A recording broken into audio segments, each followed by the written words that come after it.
사랑하는 여러분, 그간 평안하셨습니까?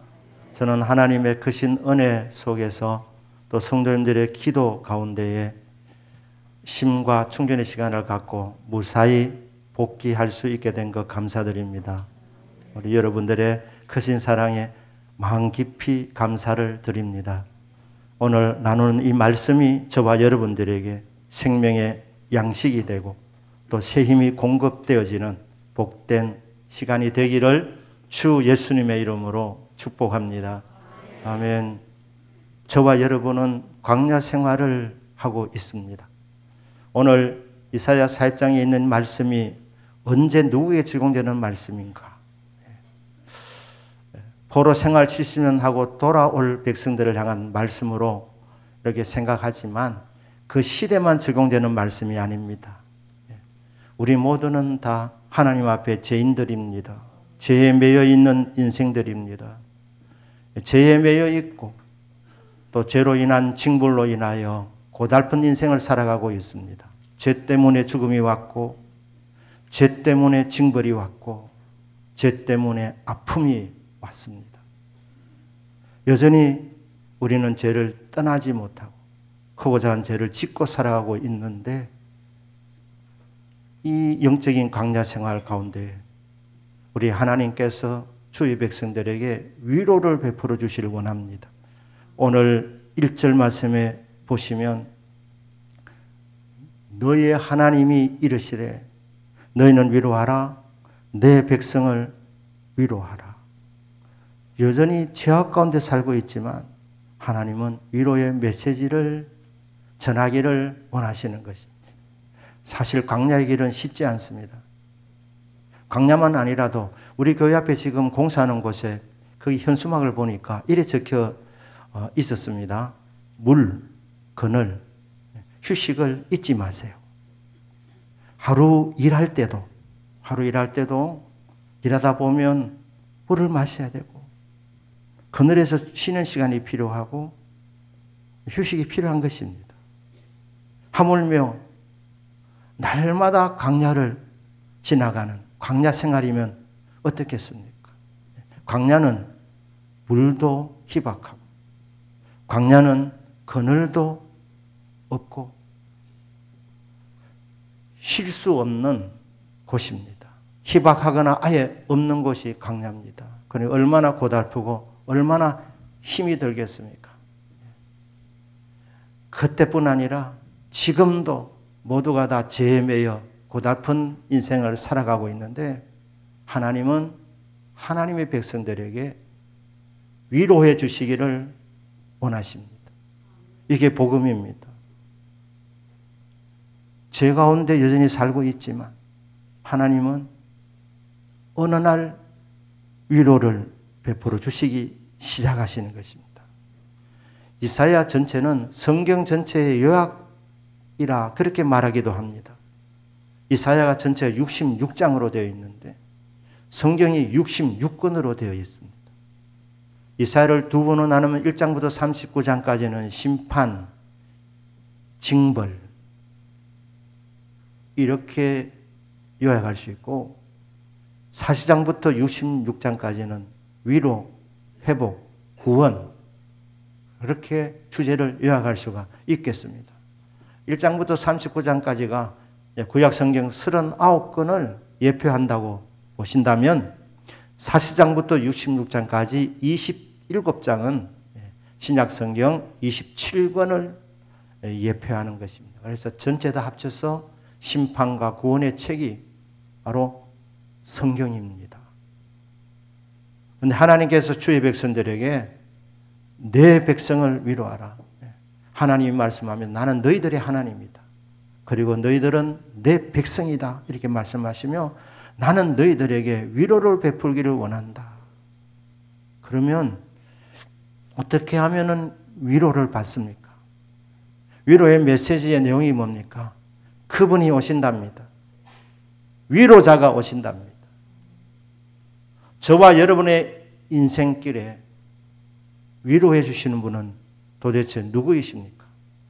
이분에 대해서 힌트들을 주시는데 40장 10절 말씀을 보시면 보라, 주 여호와께서 장차 강한 자로 임하실 것이요. 강한 자로 임하시는 왕으로 오시는 분이십니다. 친히 그의 팔로 다스리실 것이라. 능력의 팔로 통치하시는 분. 보라, 상급이 그에게 있고 오셔서 주의 백성들에게 상급을 베풀어 주시고 주의 원수들, 주의 대적들은 보응하시는, 보응이 그의 앞에 있다고 말씀하시는 그분이 누굽니까? 다윗과 같은 왕인데 다윗과 비교되지 아니하는 그런 만왕의 왕, 만주의 주님이신 분. 다윗이 그분을 가리켜서 후손임에도 불구하고 내 주님이라고 그렇게 호칭했던 그분이 오신답니다. 그분이 오셔서 하시는 일을 한마디로 하면 위로라는 것입니다. 11절 말씀입니다. 그는 목자같이 양떼를 먹이시며 어린 양을 그 팔로 모아 품에 안으시며 젖먹이는 암컷들을 온순히 인도하시리로다. 만왕의 왕, 만주의 주님이시면서 동시에 목자이신 그분. 양떼들을 푸른 풀밭 실만한 물가로 인도하시는 그분. 자기 품에 품고 인도하시는 분. 길을 잃은 양들을 찾아가서 가시에 발이 찔리시면서 양을 찾으면 기뻐서 어깨에 메고 자기 우리로 인도하시는 분. 양들을 위해서 자기 목숨까지 바치신 선하신 목자. 죄 없으신 분이시지만은 제 문제를 해결해 주시기 위해서 친히 나무에 달려 갈보리 언덕에서 하나님으로부터 죄의 징벌을 배나 받으셔서 이 세상의 모든 사람들을 구원해 주신 우리의 구원자. 그분이 누구이십니까? 주 예수님이십니다. 예수님이십니다. 그분이 메시아라고, 그리스도라고, 기름 부음 받은 자라고 그렇게 알려져 있는 그분. 만왕의 왕이시고 선한 목자이시고 우리의 메시아 되신 그분은 바로 예수 그리스도이십니다. 예수 그리스도만이 죄에 매여 고달픈 삶을 살아가는 인생들에게 유일한 위로를 주시는 분이십니다. 유일한 위로자, 유일한 구원자. 천하에 구원을 얻을 만한 다른 이름을 우리에게 주신 일이 없으시니라. 주 예수 그리스도. 그분이 오셔서 세상 모든 사람들, 저와 여러분들을 위로해 주십니다. 그러면 위로받는 방법이 어떻게 되는 것입니까? 오늘 본문과 이사야 40장 전체는 명확하게 그 방법을 가르쳐주고 있습니다. 먼저 그분을 맞이할 수 있도록 여호와의 길을 예비하랍니다. 그분을 맞이할 수 있는 길을 만들랍니다. 이 길이 무슨 길입니까? 사람들이 생각하기를 이 길은 포로 생활 70년 한 이후에 돌아올 때 걸어올 수 있는 그 길. 바벨론 땅에서 예루살렘까지 오는 그 길을 말하는 것이라 말하는데 이스라엘 역사 가운데서 이런 새로운 길을 만든 적이 없습니다. 그들이 돌아올 때 기존의 길을 돌아서 왔던 것입니다. 새 길을 만들지 않았습니다. 그러니까 이것을 말하는 이 여호와의 길은 어떤 길이겠습니까? 이것은 영적인 길입니다. 이거는 마음속에 나와 있는 길입니다. 쉽게 말해서 성도님들 머리에서부터 마음에까지 이르는 이 길. 이 길의 길이가 어떻게 되겠습니까? 이 길이가 길어야 한 30cm 되는 길입니다. 짧은 길입니다. 하지만 어느 누가 말했습니다. 세상에서 이 길이 가장 멀고 험한 길이랍니다. 여러분들이 예수님을 믿을 때 예수님을 마음으로 믿게 되기를 주 예수님 이름으로 축복합니다. 처음부터 그렇게 된 사람은 쉬운데 처음에 머리로 믿은 사람들은 머리에서 30cm 밑으로 내려오는 이 길이 시간이 많이 걸립니다. 어떤 분은 10년 걸리기도 하고, 어떤 분은 30년 걸리기도 하고, 어떤 분은 평생 걸리기도 합니다. 아니, 어떤 분은 평생 머리로만 믿다가 마음으로 이렇게 믿어야 되는데 머리로만 믿다가 가는 분도 있습니다. 이 길이 왜 험한 길이냐? 만물보다 부패한 것이 사람의 마음이라. 이것을 누가 알겠느냐? 예레미야가 말했던 것처럼 죄로 가득 찬 마음이기 때문입니다. 죄로 오염된 마음입니다. 그래서 죄로 인해서 악취가 납니다. 아무런 흠도 없고 점도 없으신 정말 거룩하신 예수님 도로시기는 너무나도 냄새가 나는 악취가 진동하는 길입니다. 그러니까 이분을 마음에 모셔야 되는데, 볼지어다 내가 문밖에 서서 두드리노니 누구든지 내 음성을 듣고 문을 열면, 마음의 문을 열면 주님이 들어오시는데, 그분을 맞이할 수 있는 준비가 뭡니까? 그것은 회개라고 하는 것입니다. 회개하고 복음을 받아라. 복음은 뭡니까? 그분이 오신다. 그분이 오셔서 너희들의 눈물을 닦아 주신다. 그분이 오셔서 너희들의 무릎을 어루만져 주신다. 약한 부분, 병든 부분, 고장난 부분을 어루만져 주신다. 오셔서 위로를 베풀어 주실 것인데, 그러려면 그분을 영접해야 되는데, 이 마음으로 주님을 영접하려면 마음에 있는 더러운 부분, 지저분한 부분을 치워야 되는 것입니다. 인생이 얼마나 교만한지요. 교만할 것 같지 않은 사람도 교만합니다. 다 교만합니다. 높은 곳이 낮아져야 된다고 말씀합니다.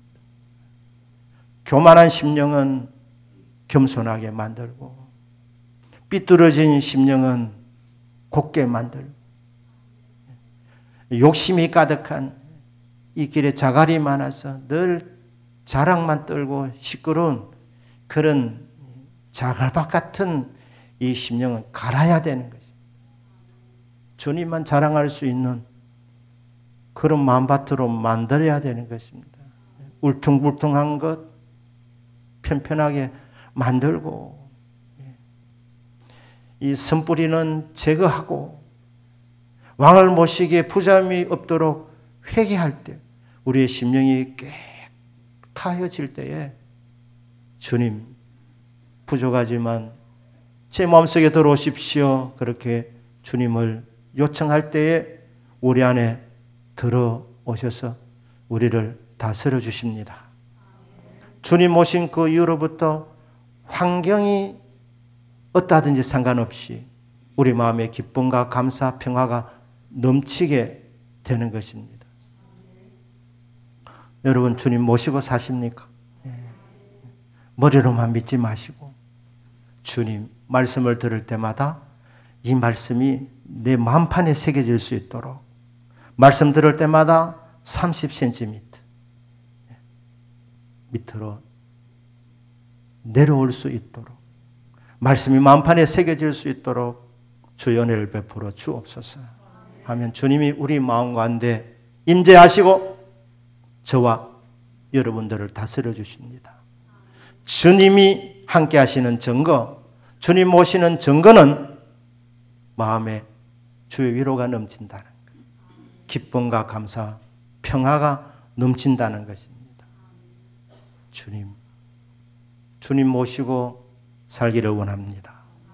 주님 영접하신 분들은 감사하시고, 혹이라도 주님 마음에 주님을 모시지 못한 분이 있다면 오늘 이 시간 여러분 머리의 신앙에서 마음의 신앙으로 이 복을 받게 되시기를 주 예수님의 이름으로 축복합니다.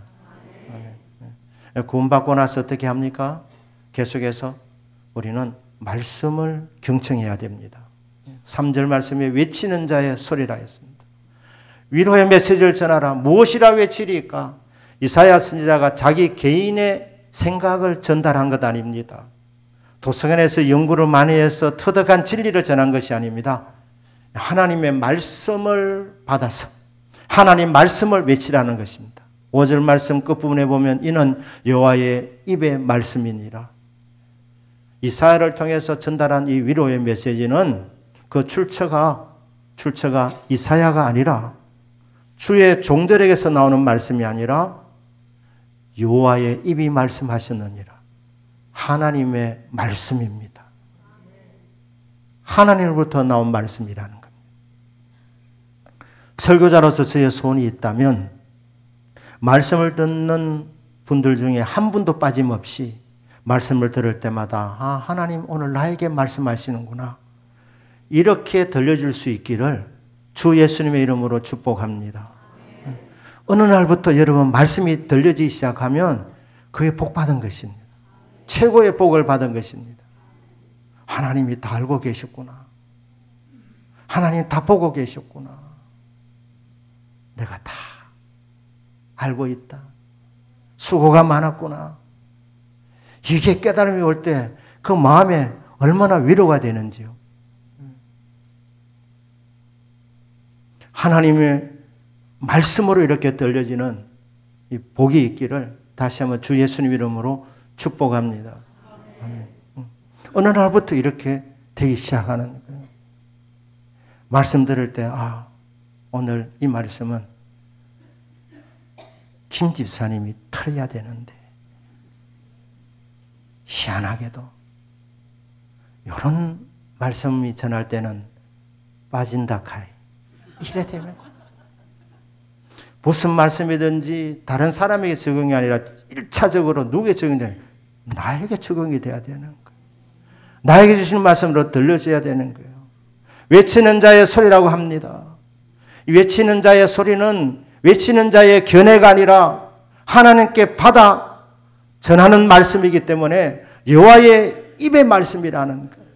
하나님 말씀이니까 하나님 말씀으로 받아야 되는 거예요. 오늘 이 산부 예배를 드리시는 분들 한 분 한 분의 삶이 다 다릅니다. 기도 제목도 다 다릅니다. 갖고 계시는 문제들도 다 다릅니다. 그런데 정말 신기한 것은 믿음으로 하나님 말씀을 받아 선포할 때 듣는 한 분 한 분이 신기하게도 하나님 나에게 오늘 말씀하시네. 이게 들려지는 거예요. 깨달아지는 거예요. 그러면 감격이 오는 거예요. 하나님 나를 잊지 않으셨구나. 하나님 나를 버리지 않으셨구나. 하나님 나를 사랑하시는구나. 하는 말씀이 들려지는 비결은 사모함입니다. 집중하는 것입니다. 경청하는 것입니다. 주님의 말씀으로 받겠사오니 여호와여 저에게 말씀하여 주십시오. 그렇게 하면 주의 말씀이 들려집니다. 이 말씀으로 위로받는 거예요. 그래서 말씀을 가리켜서 구원의 말씀이라고도 하지만 위로의 말씀이라고도 하는 것입니다. 말씀을 받아 위로받는 것입니다. 위로받는 결론의 말씀은 사시장 31절입니다. 사시장 31절 말씀 잘하는 말씀인데 우리 한번 같이 읽겠습니다. 오직 여호와를 앙망하는 자는 새 힘을 얻으리.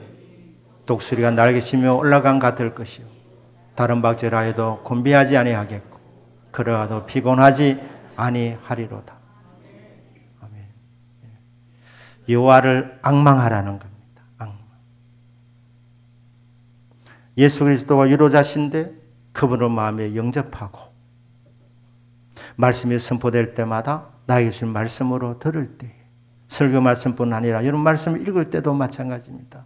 성도와 교제할 때도 하나님 때로는 성도의 입술을 통해서도 하나님께서 말씀을 전해 주시기 때문에 겸손한 마음으로 열린 마음으로 늘 깨어 있기만 한다면 우리는 주님의 말씀을 여러 형태를 통해서 듣게 되는 것입니다.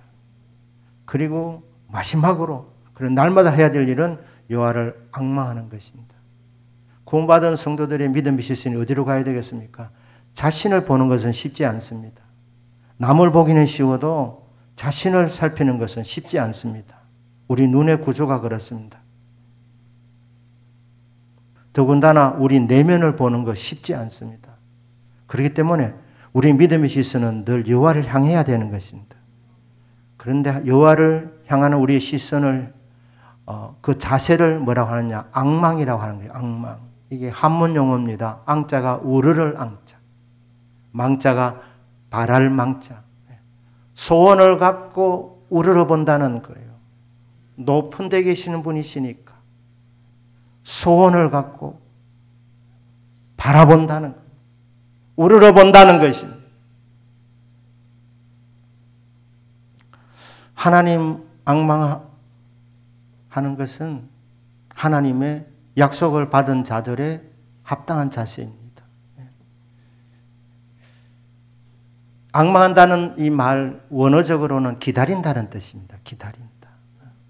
오직 여호와를 기다려라. 기다려라. 너무 시간이 지체된다고 원망하거나 불평하지 말고 지겨워하지 말고 기대감을 갖고 여호와를 기다려라.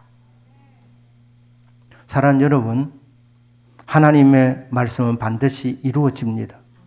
그렇기 때문에 언약의 말씀이라고 하는 겁니다. 약속의 말씀을 하는 것입니다. 그런데 약속 받는 순간 다 이루어진 것이 아닙니다. 약속 받고 그 약속이 이루어질 때까지 그 기간을 우리는 긴장의 시간이라 그럽니다. 여러분, 예수 그리스도를 믿는 순간 우리는 구원받고 천국 백성이 된 줄로 믿습니다. 그러나 천국 가는 것은 실제적으로 여러분이 세상을 떠날 때 가는 것 아닙니까? 이미 이루어졌지만 아직은 아닌 것입니다. 그래서 이루어졌지만 실제로 이루어질 때까지 그 기간을 긴장의 기간이라 그러는데 좀 더 믿음의 의미로 말하면 기다림의 시간입니다. 그런데 기다릴 때에 기대감을 갖고 기다리는 것입니다. 발꿈치를 이렇게 들고 누군가를 기다리는 것입니다. 무언가를 기다리는 것입니다. 주님이 오늘 오실까? 내일 오실까? 이렇게 호기심 가득한 마음을 갖고 기다리는 것. 그래서 여호와를 앙망하는 자의 삶은 하루하루의 삶이 설레임의 삶입니다. 지루하고 따분한 삶이 아닙니다. 약속받은 자들은 약속이 이루어질 때까지 설레는 마음을 갖고 마음이 흥분된 상태에서 기다리는 것입니다. 왜냐하면 주님 말씀하셨습니다. 내가 반드시 너를 복주고 복주며 너를 번성하게 하고 번성하게 하리라. 약속 주시고 하나님이 오래 참게 하시는 거예요. 기다리게 하시는 거예요. 그러니까 그 기다리는 것을 우리는 앙망한다는 거예요. 마틴 루터가 한 말이라고 하는데 어느 날 집에 기르는 개가 식사하는데 이 개가 말입니다. 루터를 앙망하는 거예요. 그릇에 이 손이 가면 그릇을 앙망하고 음식을 먹으면 이 루터의 입을 앙망하고 계속해서 이 개가 말입니다. 끊임없이 주인의 상과 주인을 바라보는 거예요. 그러니까 중간에 루터가 식사하다가 멈추고 기도했던 거 아닙니까? 하나님이요. 저의 눈이 이 개처럼 여호와를 앙망할 수 있기를 바랍니다. 주님을 주목해야 된다. 주님 바라보라는. 다시 말씀드리지만 여러분 자신을 보는 건 쉽지 않습니다. 환경을 바라보면 원망하고 불평하게 됩니다. 시기 질투가 나올 수 있습니다. 비교하면서 혹은 교만할 수 있습니다. 환경 보면 실망이 나옵니다. 그럼 뭘 해야 되느냐? 언제나 성도는 주님을 앙망해야 됩니다. 여호와를 기다려야 됩니다. 주여 말씀 주셨으니 주여 언제까지니까 이 말씀이 이루어지기를 원합니다 하면서 젖된 아이가 정말 젖을 줄 어머니의 품을 앙망하듯이 사모하듯이 그렇게 하나님을 기다리는 자에게 하나님이 어느 날 응답을 주시는 거예요. 위로해 주시는 겁니다. 해결해 주시는 것입니다. 야곱의 인생에 숙제가 있었습니다. 그것은 자기 출생에 대한 원망이었습니다. 하나님, 왜 나를 둘째로 태어나게 해주셨습니까? 하나님 저를 장자로 태어나게 해주셨으면 장자권을 빼앗을 이유도 없고 형의 마음을 아프게 할 이유도 없는데 하나님 왜 나를 둘째로 태어나게 하셔서 장자권이 없게 해 주신 것입니까? 형은 금수저로 태어나고 저는 흙수저로 태어났습니다. 아무리 생각해도 장자가 되는 방법이 없어. 그래서 선택한 게 뭡니까? 형을 속인 것입니다. 장자권을 팥죽 한 그릇에 산 것입니다. 그것 때문에 뒤에서 형을 속인 놈, 사기꾼, 도적놈 이런 말을 듣는데 너무너무 억울하다는 거예요. 너무너무 분하고 억울하다. 하나님 다 아시는 하나님이신데 형은 신앙이 없는 사람일 걸 하나님이 다 아셨음에도 불구하고 형에게는 장자권이 아무런 소용이 없는데 비록 둘째지만 나는 믿음이 있는데 다 아시는 하나님이 왜 순서를 바꾸어서 나게 했느냐는 거예요. 내가 장남으로 태어났으면 아무 문제가 없는데 그러니까 태어나면서부터 아무리 생각해도 이건 너무너무 억울하고 분한 일이라 하나님 원망하는 거예요. 환경을 원망하는 거예요. 여러분 야곱이 복을 받는 방법이 꼭 형을 속여야만 복을 받습니까? 하나님에게는 무궁무진한 방법이 있는 줄로 믿습니다. 하나님께서는 5만 가지 답을 다 갖고 계시는 분이십니다. 꼭 형을 속여서 도둑놈이라는 소리를 들으면서 그렇게 복을 얻어내는 그 방법밖에 있는 것이 아닙니다. 사실 아버지만 봐도 그래요. 이삭도 장남이 아니었습니다. 13살 차이 나는 형 이스마엘이 있었습니다. 그도 둘째였고 기근의 때였습니다. 그런데 하나님께서 형의 축복을 빼앗아서 이삭에게 준 것이 아니고 하나님이 방법을 가르쳐 주셨어요. 그래서 1년 만에 그부가 되도록 하나님 말씀 주신 거예요. 하나님을 앙망하는 자, 하나님을 바라보는 자에게 하나님 방법 주십니다. 새 힘을 공급해 주십니다. 지금 시대의 힘은 지식입니다. 지식. 하나님 필요한 지식, 하나님 필요한 지혜 주셔서 헤쳐나가게 만들어 주신다는 겁니다. 그래서 형의 미움을 받아서 도망갔습니다. 외삼촌 집에서 멀리 집을 떠나서 20년 생활하는데 가보니까 그것도 힘든 곳이었습니다. 왜? 야곱이 정말 거짓말 잘했는데 외삼촌은 거짓말 잘하는 정도가 아니라 거짓말 도사였습니다. 야곱보다 몇 수가 더 높은 거예요.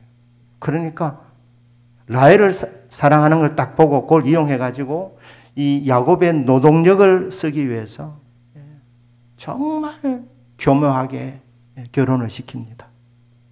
그 20년 동안 월급을 10번이나 깎으면서 노동 착취를 했습니다. 그렇게 해서 외삼촌이 부자가 된 거예요. 야곱이 가보니까 방법이 없는 거예요. 방법이. 20년 동안 야곱이 노력도 많이 했습니다. 불철주야 노력했습니다. 애 많이 썼습니다.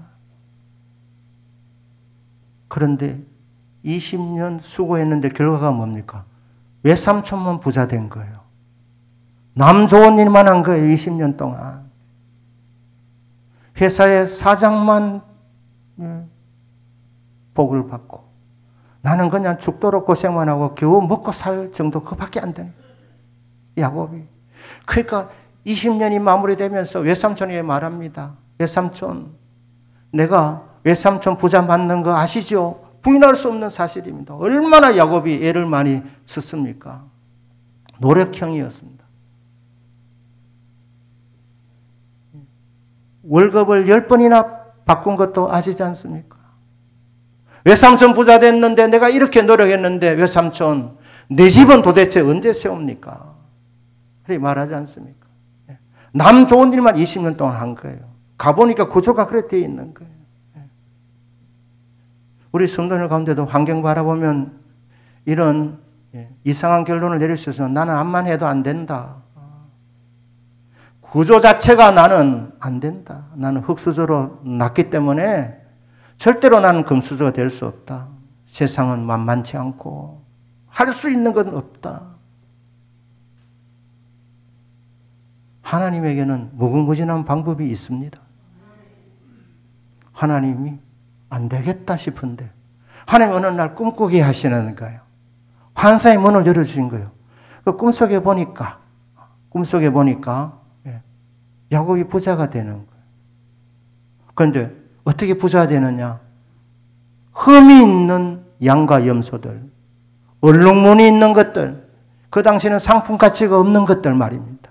그러니까 흠도 없고 토실토실하고 아주 백색으로 아주 예쁘고 잘 빠진 그런 양과 염소들, 그게 아니라 환상을 통해서 보여주신 것은 야곱이 어떻게 부자가 되느냐? 흠이 있는 것처럼 보이는 얼룩얼룩한 것들, 점이 있는 것들, 이런 것들을 야곱이 소유하면서 부자가 되는 꿈을 꾼 거예요.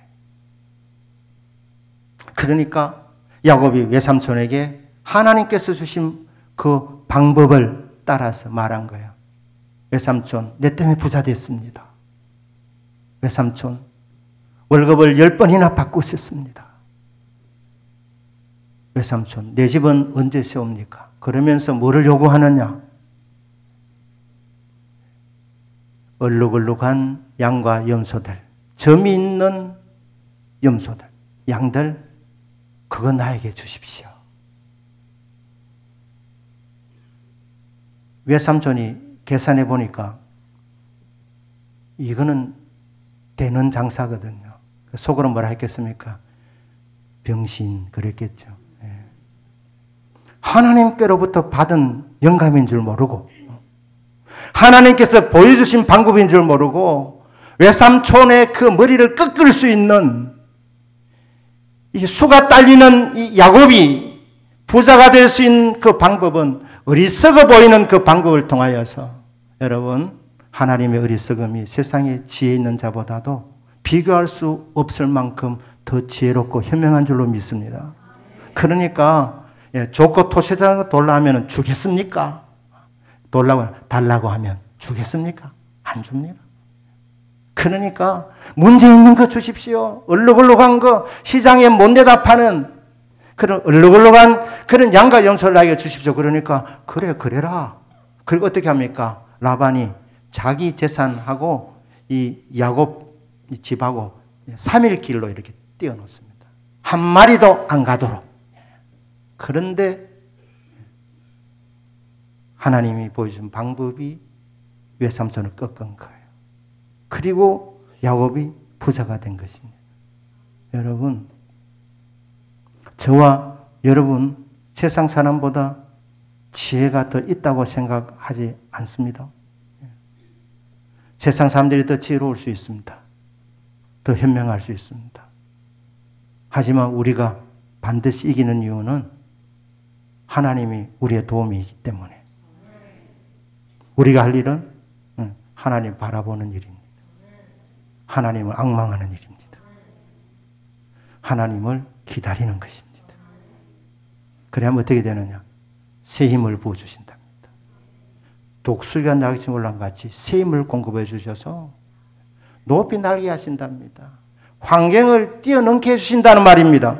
환경을 극복해 주신다는 말입니다.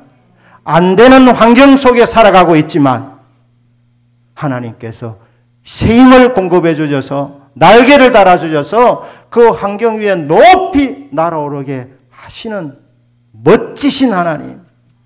우리가 할 일은 하나님을 앙망할 때 하나님이 방법을 가르쳐 주십니다. 하나님 말씀해 주십니다. 하나님이 해답을 주신다는 것. 그 해답을 받을 수 있도록, 말씀 받을 수 있도록, 하나님의 방법을 받을 수 있도록 우리가 할 일은 여호와를 앙망하는 것이다. 여호와를 바라보는 것이다. 그러면 새 힘을 공급받아 높이 올라가게 된다. 이게 오늘 이사야 40장에서 주시는 말씀입니다. 위로자가 오신다. 그 위로자를 영접해라. 위로의 말씀을 경청해라.